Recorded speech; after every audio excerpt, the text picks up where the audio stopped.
Lesson 139. I will accept atonement for myself. Here is the end of choice. For here we come to a decision to accept ourselves as God created us. And what is choice? Except uncertainty of what we are. There is no doubt that is not rooted here. There is no question but reflects this one. There is no conflict that does not entail the single simple question, what am I? Yet who could ask this question except one who has refused to recognize himself? Only refusal to accept yourself could make the question seem to be sincere. The only thing that can be surely known by any living thing is what it is. From this one point of certainty, it looks on other things as certain as itself. Uncertainty about what you must be is self-deception on a scale so vast, its magnitude can hardly be conceived. To be alive and not to know yourself is to believe that you are really dead. For what is life except to be yourself? And what but you can be alive instead? Who is the doubter?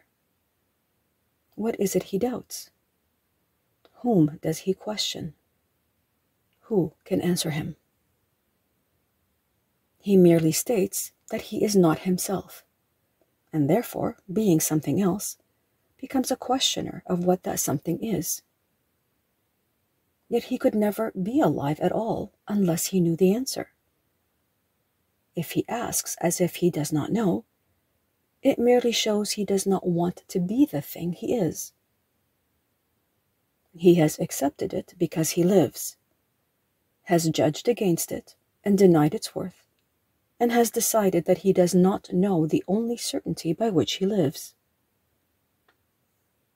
Thus he becomes uncertain of his life, for what it is has been denied by him. It is for this denial that you need atonement.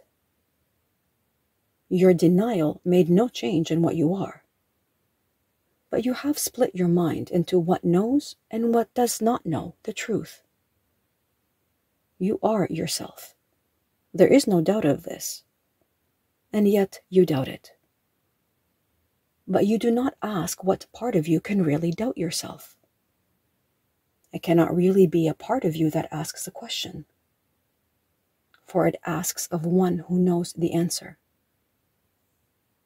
Were it part of you, then certainty would be impossible. Atonement remedies the strange idea that it is possible to doubt yourself and be unsure of what you really are. This is the depth of madness. Yet it is the universal question of the world.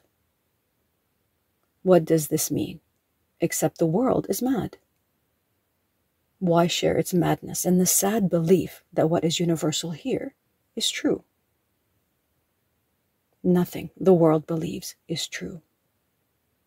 It is a place whose purpose is to be a home where those who claim they do not know themselves can come to question what it is they are. And they will come again until the time atonement is accepted, and they learn it is impossible to doubt yourself and not to be aware of what you are. Only acceptance can be asked of you, for what you are is certain. It is set forever in the holy mind of God and in your own. It is so far beyond all doubt and question that to ask what it must be is all the proof you need to show that you believe the contradiction that you know not what you cannot fail to know. Is this a question or a statement which denies itself in statement? Let us not allow our holy minds to occupy themselves with senseless musings such as this. We have a mission here. We did not come to reinforce the madness that we once believed in. Let us not forget the goal that we accepted. It is more than just our happiness alone we came to gain. What we accept as what we are proclaims what everyone must be, along with us. Fail not your brothers, or you fail yourself. Look lovingly on them, that they may know that they are part of you, and you of them. This does Atonement teach, and demonstrates the oneness of God's Son is unassailed by his belief he knows not what he is.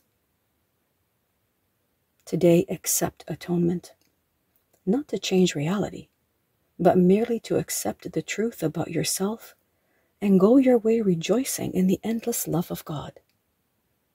It is but this that we are asked to do. It is but this that we will do today. 5 minutes in the morning and at night, we will devote to dedicate our minds to our assignment for today. We start with this review of what our mission is, saying, I will accept atonement for myself, for I remain as God created me. We have not lost the knowledge that God gave to us when he created us like him. We can remember it for everyone, for in creation are all minds as one. And in our memory is the recall how dear our brothers are to us in truth, how much a part of us is every mind, how faithful they have really been to us, and how our Father's love contains them all. In thanks for all creation, in the name of its Creator and his oneness with all aspects of creation, we repeat our dedication to our cause today each hour, as we lay aside all thoughts that would distract us from our holy aim. For several minutes, let your mind be cleared of all the foolish cobwebs which the world would weave around the Holy Son of God, and learn the fragile nature of the chains that seem to keep the knowledge of yourself apart from your awareness, as you say, I will accept atonement for myself, for I remain as God created me.